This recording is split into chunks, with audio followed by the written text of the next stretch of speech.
Hello and welcome to When Kubernetes Goes Bad and How Policy Enforcement Helps, presented by Fairwinds, a provider of managed services with a lot of expertise in Kubernetes. I'm your host today, Mike Vizard, and our speakers today are Joe Pelletier, who's Vice President of Product for Fairwinds, and Robert Brennan, who's Director of Open Source for Fairwinds. There will be 2 polls today that we're going to ask you guys to participate in. There will also be giving away 4 Amazon gift cards at the end of the presentation. And we encourage you all to find the questions tab in front of your screen there. And as we go along, feel free to use that to ask questions, and our speakers will happily share their expertise. With that, gentlemen, I'm going to hand it over to you. Hey folks, I'm Robert Brennan. I'm a Director of Open Source Software here at Fairwinds. I drive all of our software initiatives here, and I've been working in the Kubernetes space for about 2 years now. Joe? Yep, and my name is Joe Pelletier. I kind of head up the product and offerings here at Fairwinds, and I've been in the Kube space for a few years as well, and excited to speak with all of you today.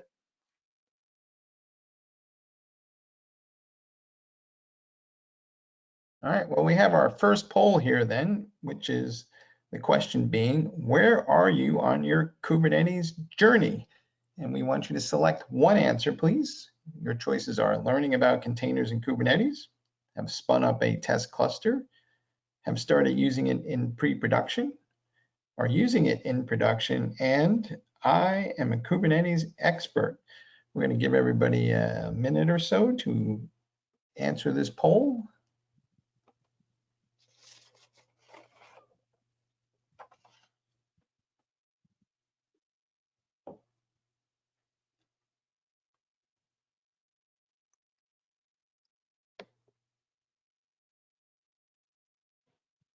All right, and we've got some answers here. Where are you in your Kubernetes journey? Learning about Kubernetes and containers is roughly 60%, followed by using it in production. And then everybody else is around somewhere around spinning up a test cluster, pre-production, or we have a small handful of Kubernetes experts. Gentlemen, take it away. All right, thanks, Mike. So just to give you all a little background on Fairwinds, we are a Kubernetes enablement company, and that comprises a few different things. One is services. So we have a bunch of expert SREs who will help folks either spin up their first Kubernetes clusters, or will help manage those clusters going forward, making sure that everything stays up to date. Kubernetes itself stays up to date. All the add-ons on top stay up to date. Carry pager for those clients, things like that. Make sure those clusters are healthy and reliable and secure. On top of that, we have a lot of open source software, projects you may have heard of, such as Polaris and Goldilocks. These are open source projects that are really targeted at solving particular problems that we've hit as we manage all those Kubernetes clusters. And then finally, we have commercial software, namely Fairwinds Insights, which helps do a lot of policy-driven configuration management and validation to help folks really manage their Kubernetes configuration from the CI/CD, pull request process through admission control, and then all the way through scanning clusters as they're running. So we get a lot of questions from folks basically saying, I've got Kubernetes running, my app's working, what could go wrong? Why do I need help at this point? What do I need to be worried about? And the answer is really a lot. There are several different ways that we've seen clusters go wrong. We try to bucket it into a few different categories here. One big one is security. Security should be top of mind for anybody running a Kubernetes cluster. There are problems that can crop up from the cluster being misconfigured, from individual workloads being misconfigured in a way that would say allow privilege escalation, container vulnerabilities and ending up in the cluster. There are a lot of different ways to get security wrong as you're running a Kubernetes cluster. Another category is efficiency. We see a lot of clusters where workloads are not really running as efficiently as they could be. Potentially because they haven't set CPU and memory requests and limits, potentially because they've set those requests and limits incorrectly. Often we see development teams will over-provision memory and CPU for their workloads in order to just get things running. So efficiency should be, again, top of mind for anybody running a Kubernetes cluster. The third category is reliability. So making sure that your workloads are staying up and healthy, making sure the cluster itself is staying up and healthy. There are a lot of different ways to kind of screw this up and end up with either with downtime for a particular workload or downtime for a cluster as a whole, which can be a real nightmare. And the last bit is consistency. Consistency becomes really important in a multi-tenant or multi-cluster environment. If you've got a lot of different teams that are deploying into Kubernetes or a lot of different clusters that have been spun up, making sure that those clusters are consistent, making sure all the configuration going into those clusters stays consistent is really important. And that might be from a security and compliance perspective, or just from like an internal auditing perspective, making sure that workloads are being labeled in a consistent way so that you can understand who's spending what. So how do misconfigurations happen? There's a few different ways that they can get into your cluster. One of the big ones, though, is just people copy and pasting stuff that they find either on the internet or within your own code base, things that might have been an early prototype just to get things in there, get things working. Copy pasting is probably the easiest way that these types of misconfigurations can propagate throughout an organization and end up becoming a big headache down the line. Another big category of how these problems end up occurring in the cluster is teams might have a mandate to get something done by a certain date. And so if it's not working, often the easiest way to get it working is to over-provision, either in terms of resources like memory and CPU, or in terms of security, getting things running as root or with cluster admin permissions. Often that's the easiest way to get things, to the point where it can be user-facing and working, but there are obvious security, reliability, and efficiency issues that come about because of that. And the last reason we see misconfigurations crop up in clusters is because there's no process for verifying those configurations.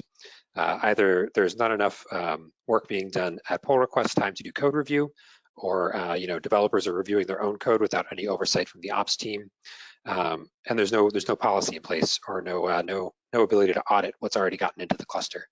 So it's really important to have visibility into what's going into your cluster, both from a manual perspective through code review, and from sort of a more automated perspective using policy.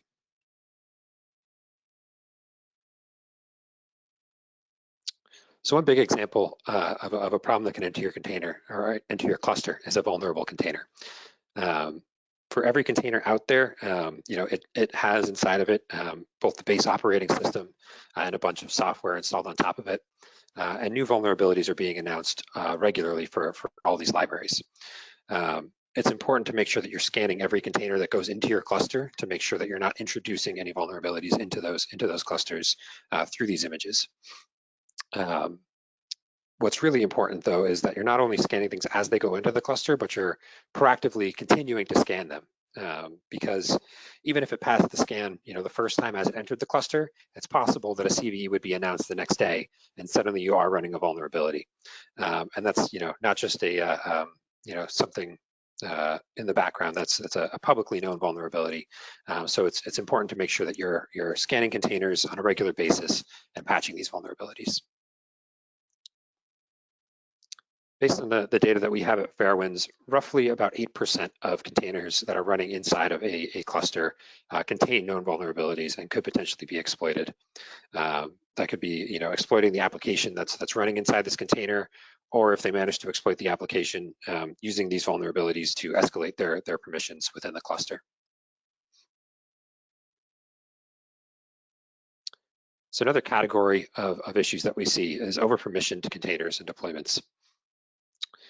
This really occurs, one level up the stack when developers or ops teams are writing configuration to actually get those containers running inside the cluster. And there are a lot of hooks that Kubernetes provides to allow those containers to do things that aren't necessarily normal, or not things that your typical workload would need. They have to do with allowing that container to run as root, allowing it access to the host node in certain ways through the network. Through the file system, things like that. A lot of security is not on by default in Kubernetes, and so it's kind of up to the user to set a tight security profile. And again, it's often easy to, if you need to get things working quickly, if you're say migrating an application to Kubernetes, sometimes the easiest way to migrate it is to, allow it to write to the file system, allow it to, have all sorts of capabilities that it might not actually need necessarily.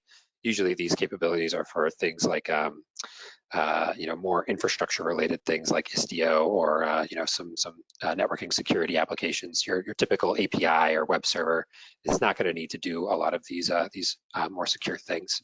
So making sure that your Kubernetes configuration that wraps those containers is tightened up is really important.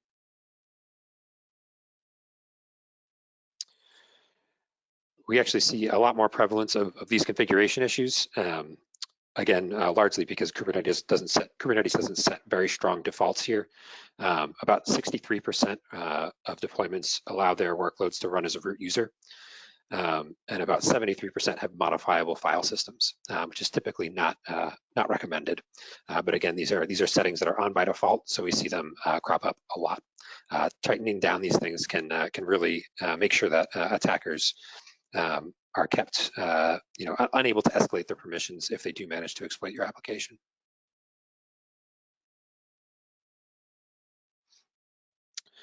So moving on from security, another category of issues that we see are related to health probes. Liveness node probes and readiness probes are really how Kubernetes can tell whether your application is healthy or not. This helps Kubernetes scale your application, rotate pods out if those pods have crashed for some reason, things like that. It's really, this is a big part of how Kubernetes does its job. So making sure that you're setting liveness and readiness probes is really important to make sure that your workloads scale up and down appropriately, making sure that if you cut a new release, you don't experience any downtime during that release. And again, this is an optional part of Kubernetes configuration. Kubernetes itself is not going to complain if you don't set these. So you really have to proactively make sure that you and your team are setting liveness and readiness probes. We see a little bit more adoption of these features, but again, about 30% of workloads lack liveness or readiness probes. And this can be a huge issue for scaling up and making sure that your workloads are up and healthy and stable.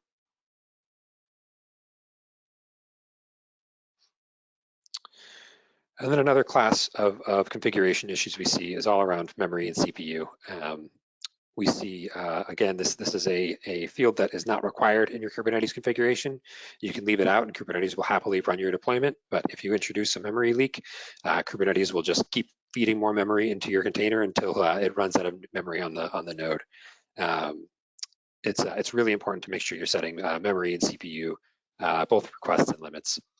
Requests being, how much Kubernetes will make sure your application has access to, and limits being the maximum amount it will get before Kubernetes kicks out that node or throttles its CPU usage.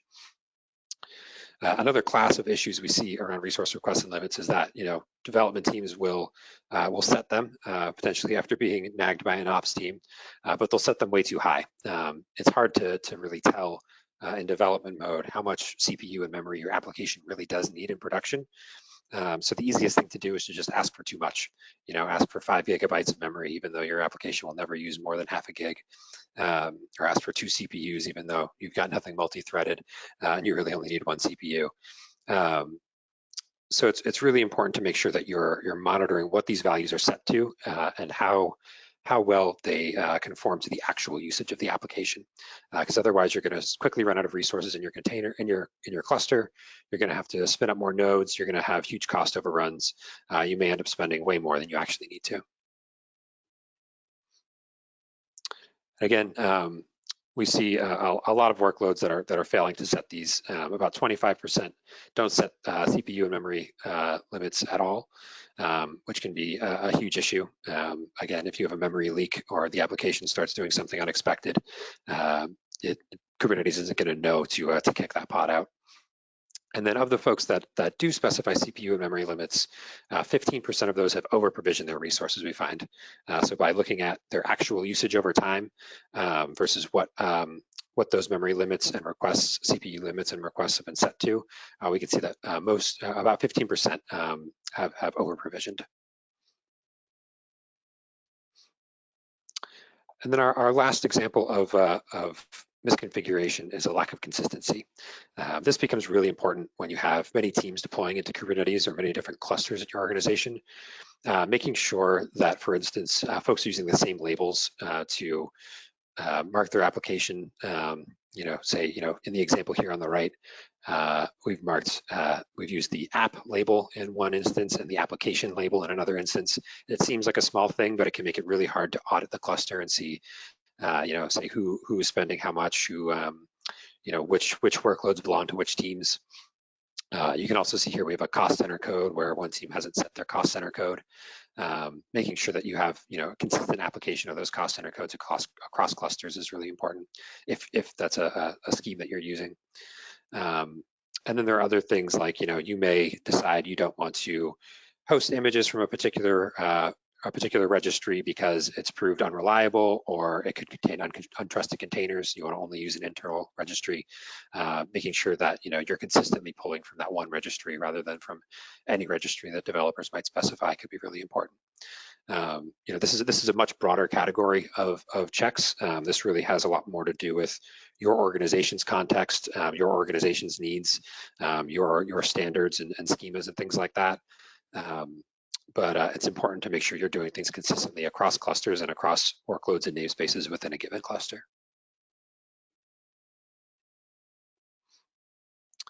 So these misconfigurations can have a huge business impact.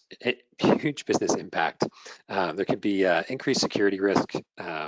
You can have problems around auditing and just understanding what's in your clusters if there's inconsistency. You can introduce potential for downtime, outages, things like that. You could end up spending way more on your cloud bill than you expected. You can see on the right here, we've seen 60% of IT security professionals have experienced some kind of security incident related to containers over the past year.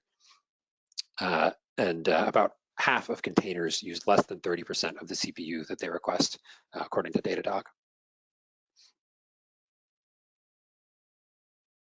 So with that, we've got another poll here.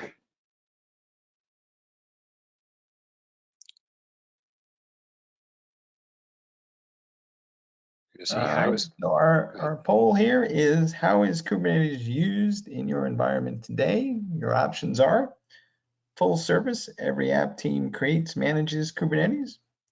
Next answer is DevOps manages clusters, developers manage container images. Answer number 3 is DevOps manages everything, including Kubernetes. And finally, we aren't running Kubernetes yet, so we can't really answer this question. So let's take a minute to see what our responses are.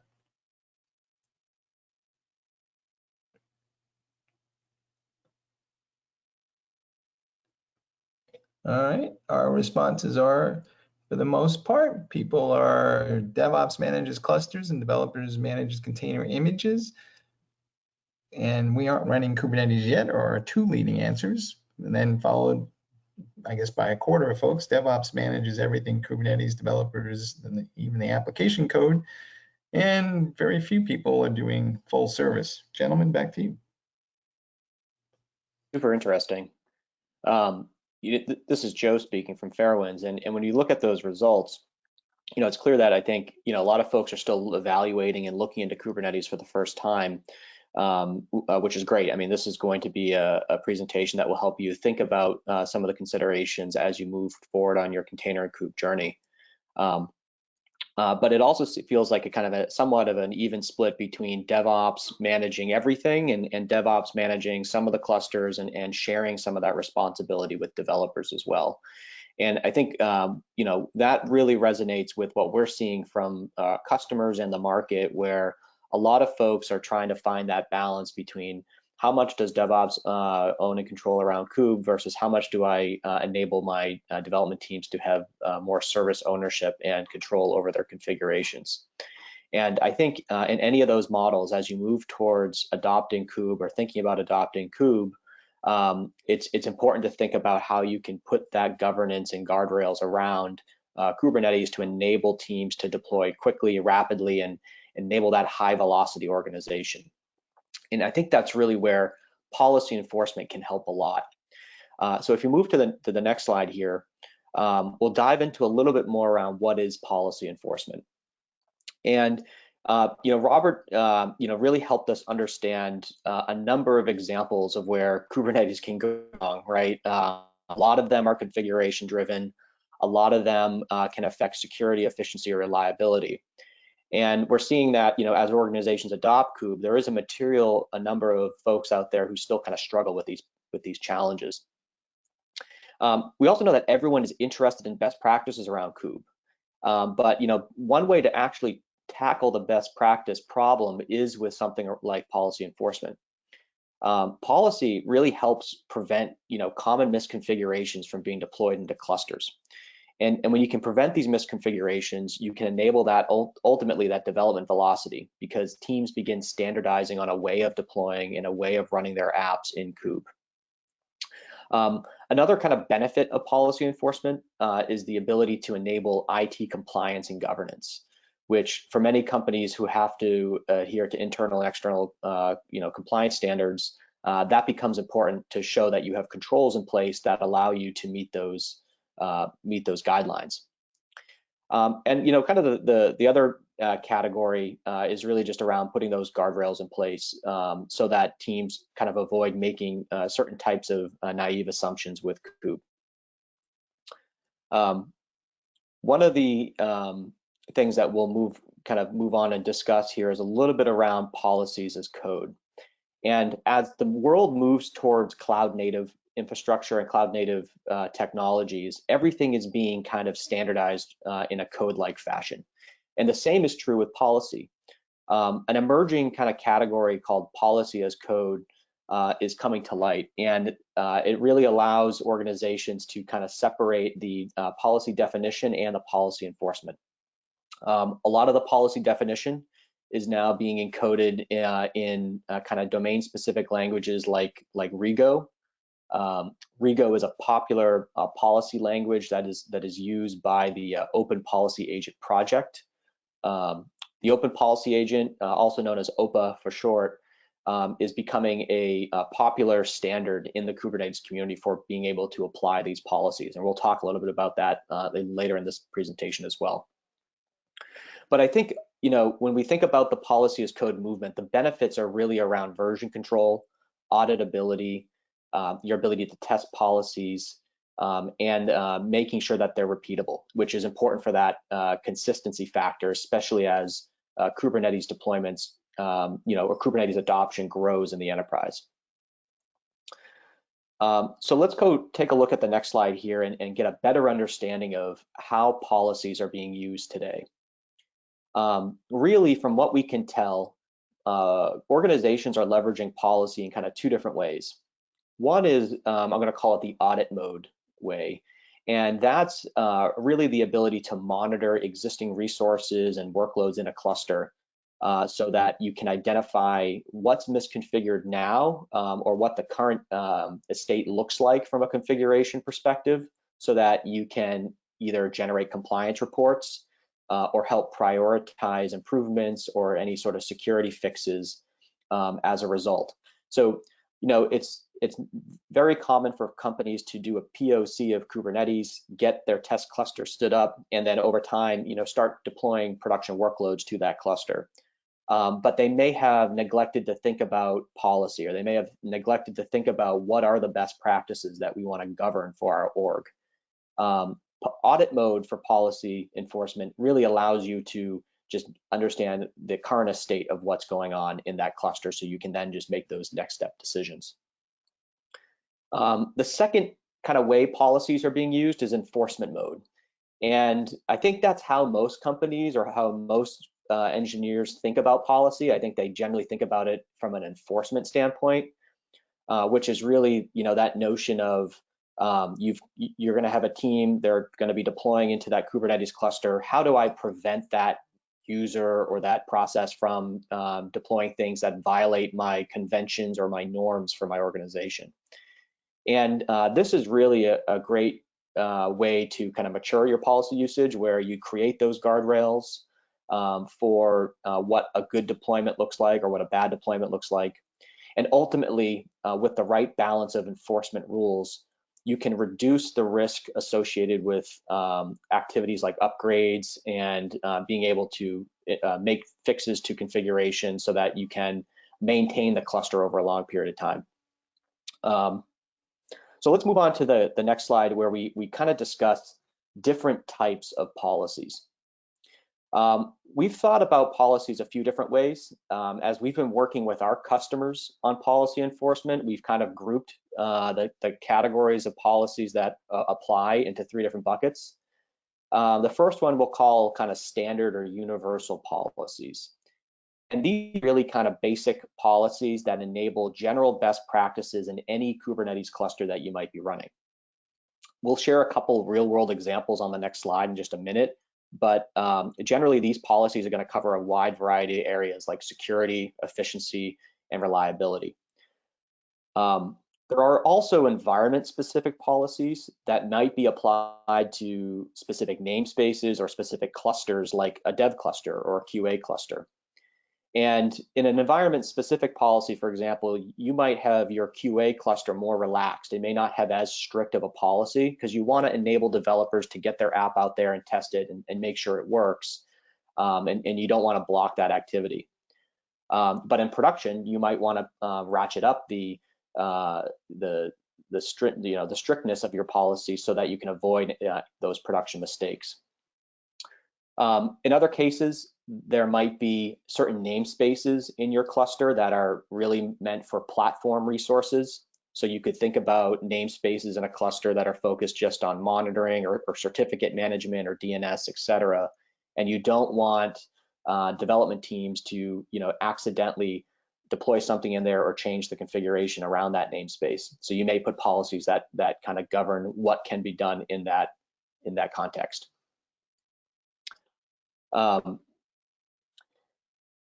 The final category is going to really be cluster-specific policies, and I would just say that for all intents and purposes, these might be one-offs on a cluster-by-cluster basis.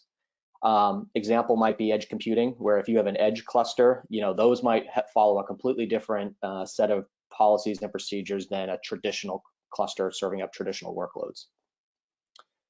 But let's talk about what those sensible defaults for policy enforcement are. This is really where I think most companies are going to get the biggest ROI on day one. And frankly, there's actually a few dozen, different sensible defaults that are out there in the community to take a look at. Here, we're boiling it down to just a few that we've seen really valuable by some of our customers. And we've worked with some of our customers to implement these policies today.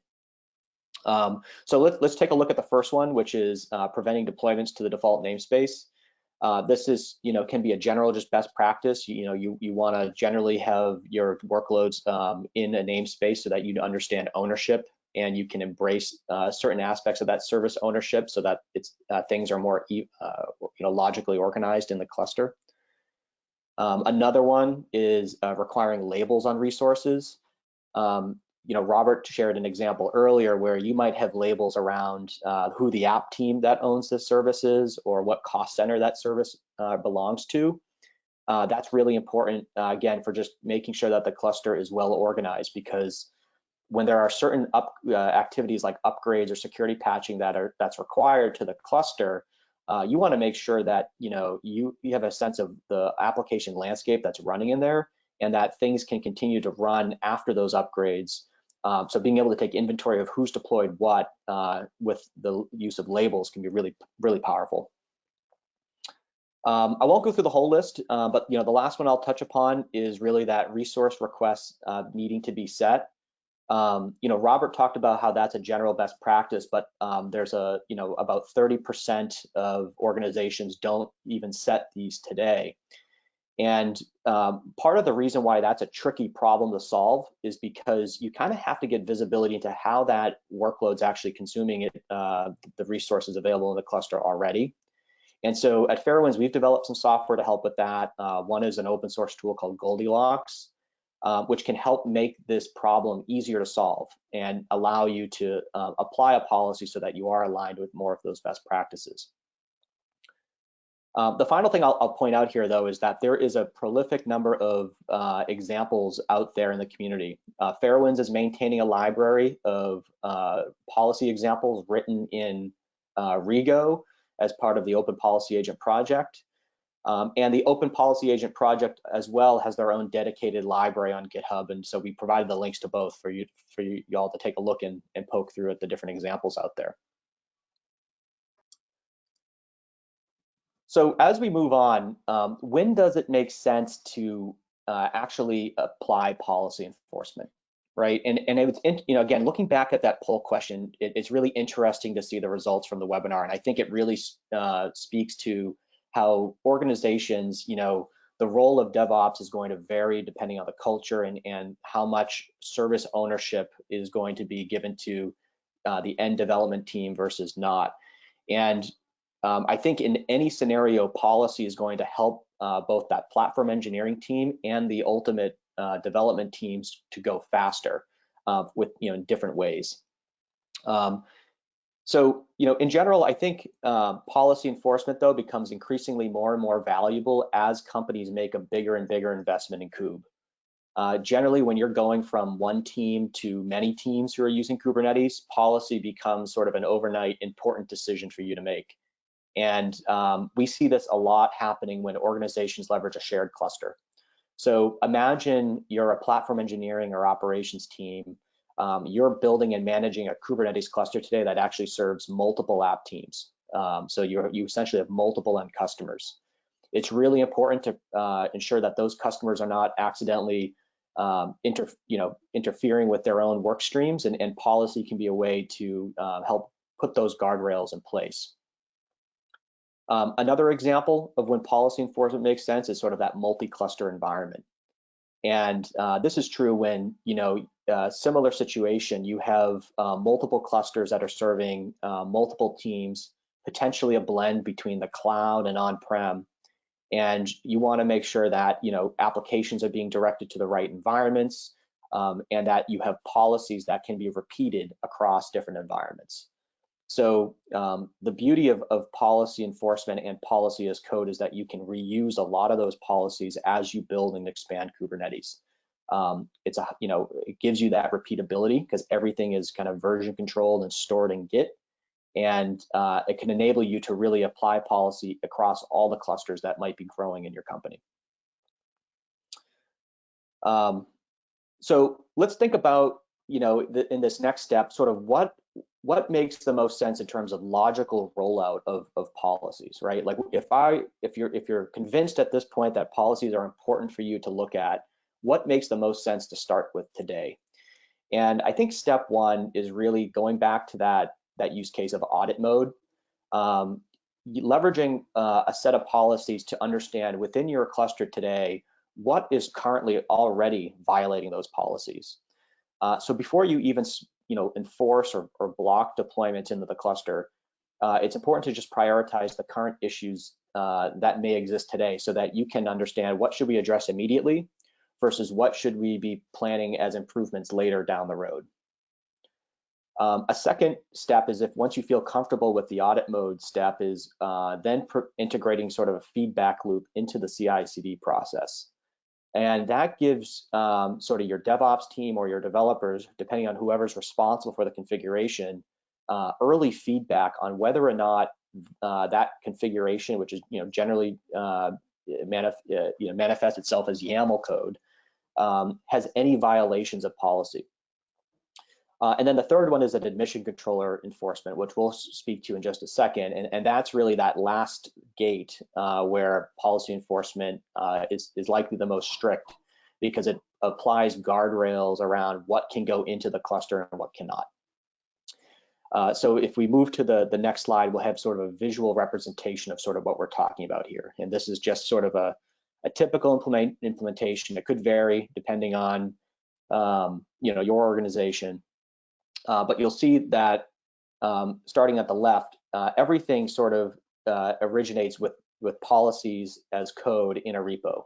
And like we mentioned earlier, the OPA project has embraced a DSL language called Rego to write their policies. But when you then think about what's running in the cluster, you have a policy engine of sorts and an admission controller. And what the admission controller is going to do is it's really going to block the deployments going to the cluster that don't meet the policies as defined in the policy as code repo. At the same time, that policy engine in step one in the diagram can produce a report usually every 15 minutes or every hour, whatever frequency makes sense for you, that tells you where you sit today from a compliance standpoint. How many workloads are conforming to your policies versus how many workloads are not conforming to your policies.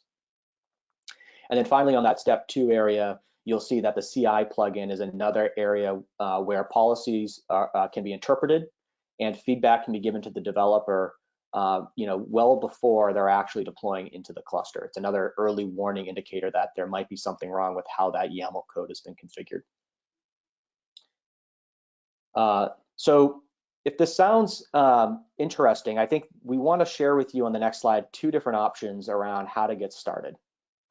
The first, there's several open source options that are emerging in the community around policy. Fairwinds has been in this space for quite some time. We actually have an open source project called Polaris that provides out-of-the-box 20 built-in checks.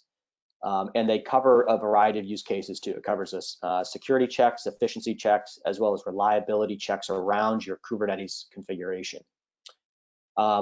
We've gotten a lot of great feedback around Polaris where companies leverage this as generally a starting point with that audit mode use case where they run it in the cluster to understand what do I need to prioritize as improvements now versus later.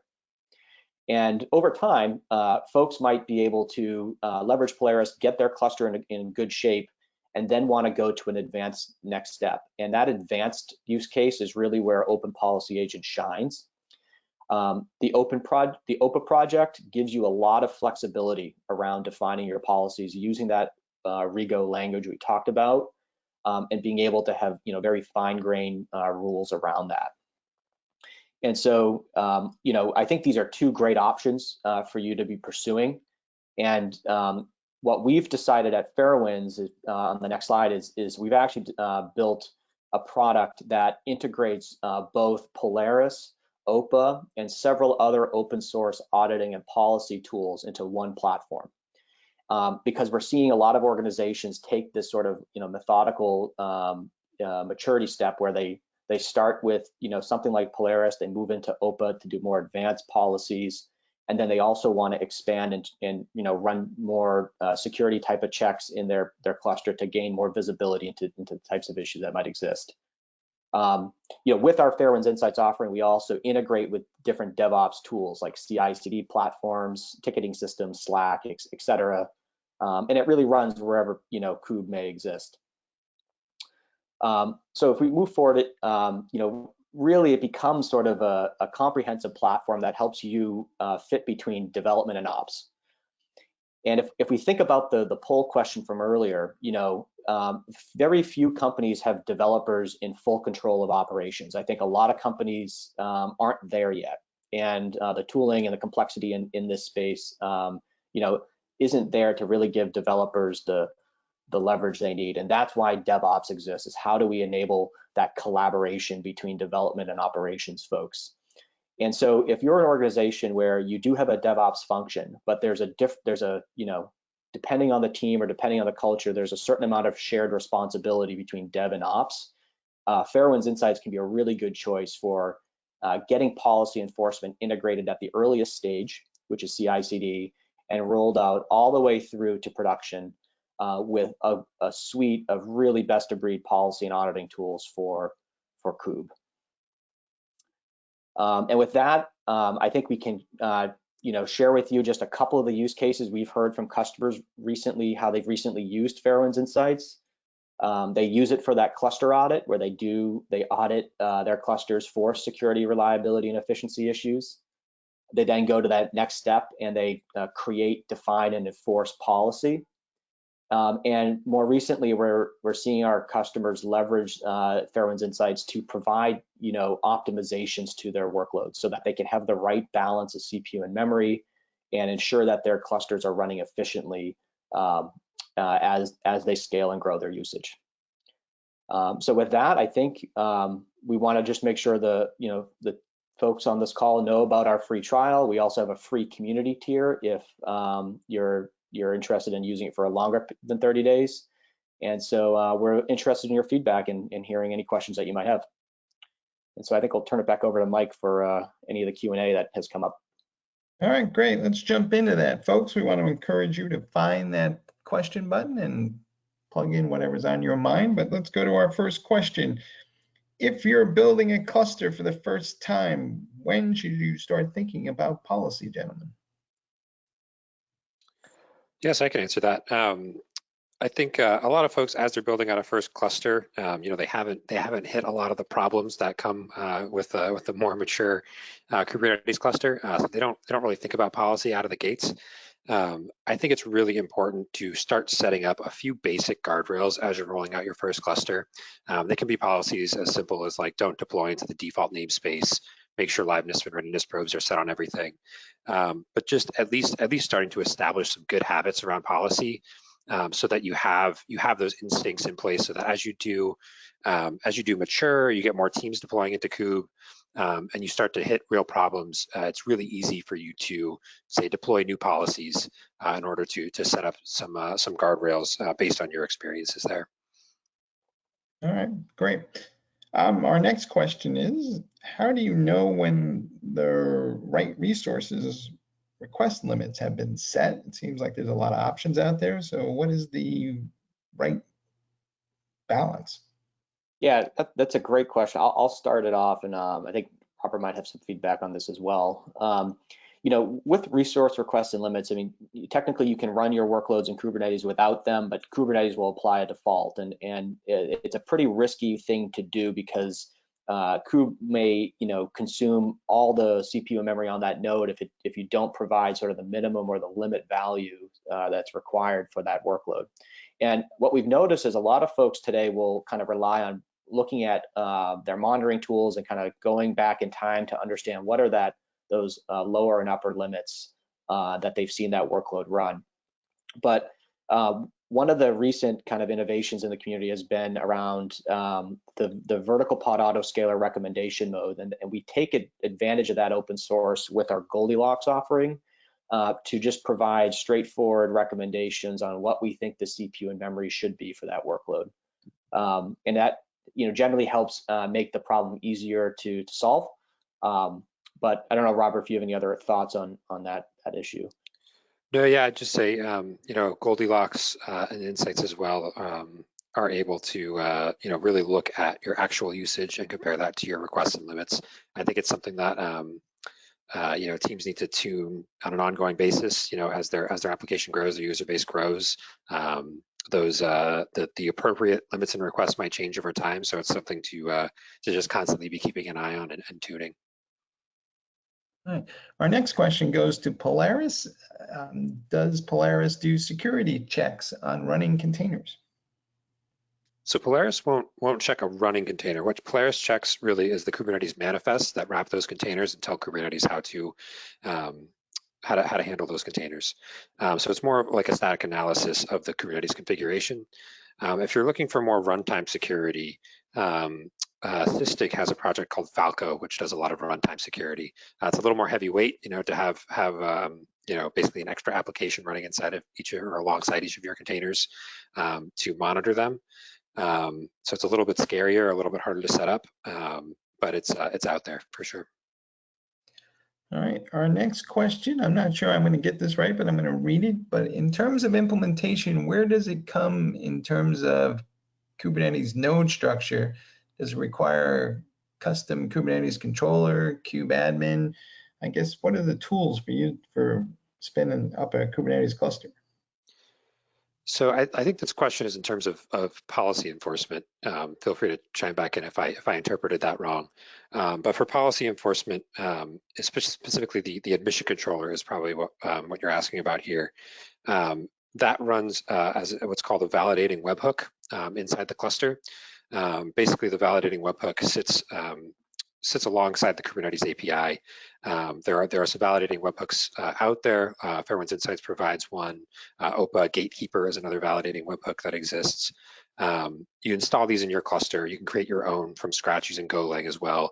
And they sit alongside the Kubernetes API. And basically, any API request that comes in, anybody that runs a kubectl command or even anything inside the cluster, like an operator running in the cluster, anytime they try to do something that matches the rule set for your validating webhook, the webhook will trigger, and it basically gets to respond, okay, you're allowed to do this or you're not allowed to do this. It doesn't require anything, messing with the nodes or kubeadm or anything like that. It's really just another application running inside of Kubernetes that plugs into this first-class Kubernetes concept of a validating webhook. Hopefully that answered your question. Feel free to ask again if you want to get more specific. Well, the person asking the question just said right and absolutely, so we're spot on. Okay. Sweet. I guess the next question I would ask you guys, we hear the stories about misconfigurations of Kubernetes all the time, but are there more misconfigurations in Kubernetes environments than other environments? Because this issue has been around for a long time. And if so, why? Yeah, that's a really good question. I would say Kubernetes has really tried to pull a lot of cloud functionality that's been spread out in a lot of different places. It's tried to pull it under the same roof. And so, that on the one hand makes things a lot easier to reason about. We have fewer things we need to check. There are fewer kind of unknown unknowns in your environment if everything's running inside of Kubernetes. But it also means that the surface inside of Kubernetes is much larger than, say, in any particular place that might have existed before Kubernetes.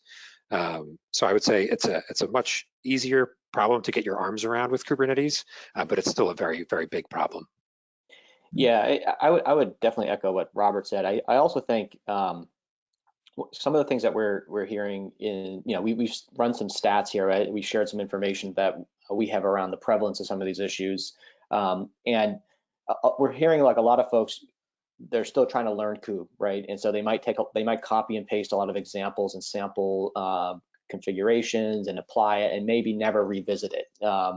And when it comes down to upgrading and maintaining the cluster over the long term, I think that's where some of these misconfigurations can become problematic in terms of accruing technical debt and ultimately slowing down teams when you lack that consistency. And so we think that that's part of the problem here that policies can also help solve. Do you guys see a lot of curated instances of Kubernetes, or are people rolling their own? And is it more dangerous for configurations to roll your own, or is it an issue everywhere? So I will say, if you're using GKE, EKS, these managed Kubernetes services, that takes a lot of the really low level cluster level stuff out of your hands, which is nice. That stuff can get really hairy really fast if you're, say, running your own Kubernetes cluster on-prem or on EC2 instances. There's a lot of extra stuff that you need to take into account on how those master nodes are configured and how Kubernetes itself is configured. So rolling your own definitely comes with a bunch of extra things to worry about. And there are some cool projects like Sonobui, I believe is the name of the project, which will audit that cluster level configuration to make sure you're not doing anything wrong there. But more and more we're seeing folks, starting with GKE, EKS, AKS, these more managed Kubernetes services, where they get to kind of forget about that cluster level configuration and really just worry about their workload configuration and the add-ons that they're sticking into the cluster on top of that baseline. We talked a bit about over-provisioning. Is this a bigger concern now, given the current economic climate? Are people really focused on that, or are they still just throwing resources at their issues because it's the safer way to go no matter what the cost is? Yeah, that's a great question. I think we're seeing definitely a lot more interest in making sure that workloads are running efficiently. I think the cloud cost, the cost problem in general, it can be solved. It's a multi-layered problem, right? I mean, there's a number of different ways to address cost when it comes to the cloud. I think when it's specifically when you're running Kubernetes, one of the ways you can address cost is by making sure that you're using the right amount of CPU memory for applications and not over committing those applications. And so I think specific to just the Kube space, this is one of the levers that you can use to reduce cost. I think that is an area that will continue to be of interest, especially as companies scale their Kubernetes usage and they realize that this has gone from a problem that was manageable with a few app teams or a few users to one now that they have to build more processes around. Well, let me just follow up on that. Do you see a lot more of these larger clusters, or are people deploying a lot of smaller clusters, or is it a mix of both, or are we starting to see monster clusters? It's a great question. Personally, I've seen a mix of both, and I think it kind of goes back to those different scenarios we talked about around shared clusters and multi-clusters. And so to give you an example, we're definitely seeing a trend around folks building shared cluster environments where multiple teams deploy to that shared cluster. That's a trend where I would say more, companies where they're making sort of methodical move out to Kube, adding teams one by one. That's sort of the pattern that we're seeing there. There's other organizations where they might be embracing Kubernetes across all the business units, and there might be less governance in place. And in that scenario, we're seeing lots of clusters. And I think that becomes a complicated space as well, where policy is important, but you also have to figure out who owns which cluster and what are some of the conventions that you want to put in place there. So I think a lot of sort of the organizational strategy around Kubernetes kind of dictates how the clusters get the size and the number, and it will likely vary from company to company on where they are on the maturity curve. All right, we also have a question on EKS because I guess AWS Reinvent is top of mind for the month. The question is, to what degree does Fairwinds Insight enhance EKS, or for that matter, what's your relationship with AWS and EKS? Yeah, good question. I'll let you take it, Robert. Yeah. Sure, yeah. So Insights absolutely works with EKS and with any of the other managed Kubernetes providers. It works very well with them, actually. With managed Kubernetes like EKS, AKS, GKE, what they're really providing for you is the control plane of Kubernetes.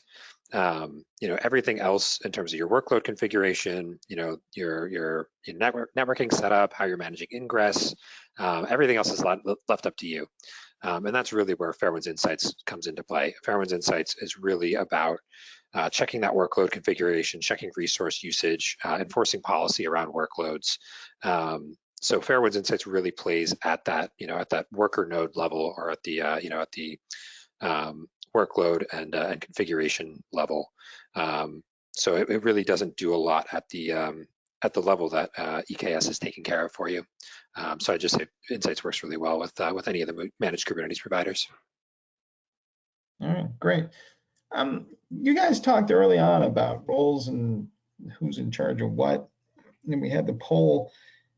What do you think is going to happen going forward? Is everything going to shift to this DevOps CLI API shift, or is there room for administrators to use some sort of GUI tool to manage Kubernetes clusters, and we'll have some sort of bifurcation of roles? How do you see this all playing out?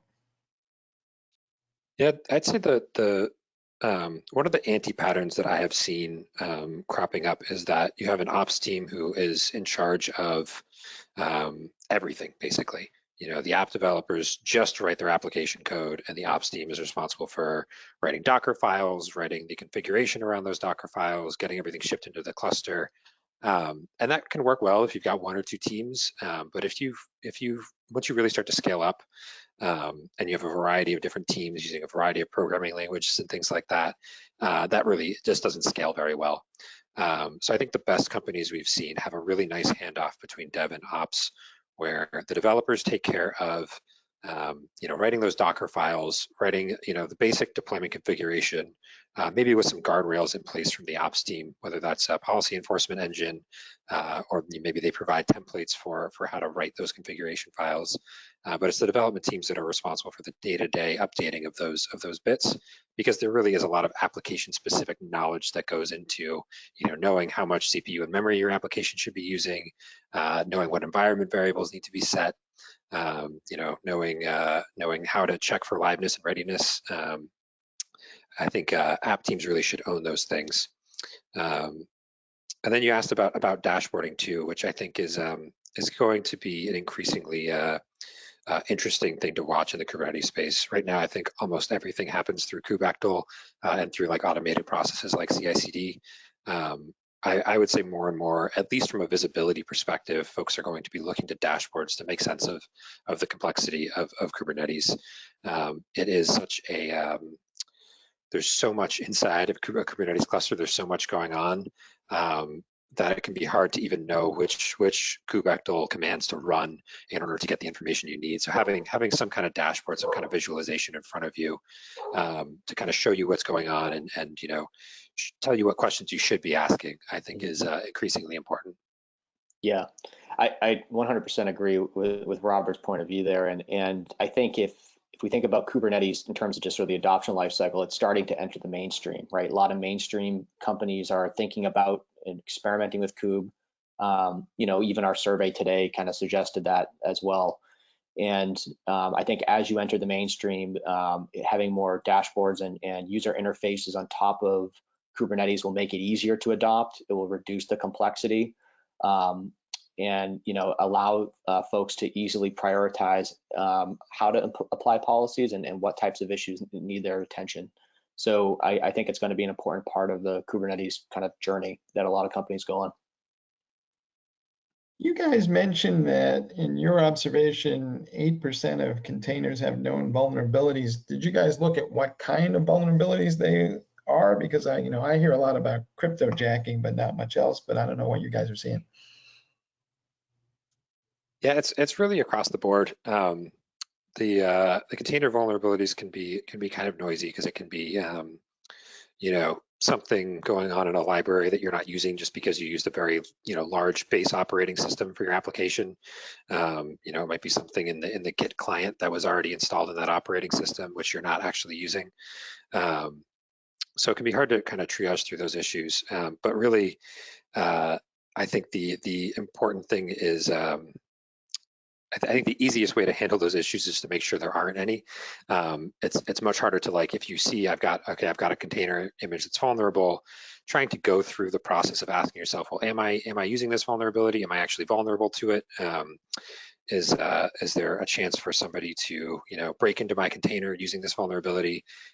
You could spend days or weeks doing that investigation, and it's usually much faster to just make a quick fix, update the operating system, use a different operating system, update the library, whatever it is. Yeah, I think a lot of companies will be taking a risk-based approach when it comes to container vulnerabilities. We're seeing companies look to detect container vulnerabilities in kind of a number of places. One is part of the CI process. They might be detecting container vulnerabilities as part of their image registry. And finally, in the cluster too, trying to understand for what's already deployed, what's the current vulnerability status of that container, and have any new vulnerabilities been introduced since I last deployed that container. I think organizations are getting the visibility. I think they're going to ultimately have to take a risk-based approach to prioritizing. All right, great. Hey guys, we're out of time. I'm sure we have tons of questions. So if you want to keep sending stuff in to folks, we'll get somebody to answer those. I want to thank our panelists today for sharing their expertise. And I also want to call out the winners of the Amazon card raffle. They are James S., Jesse R., Warren W., Karen M. Congratulations to you all, and thank you for spending some time with us, and we hope to see you again real soon. Take care. Thanks, Mike. Thanks, Mike.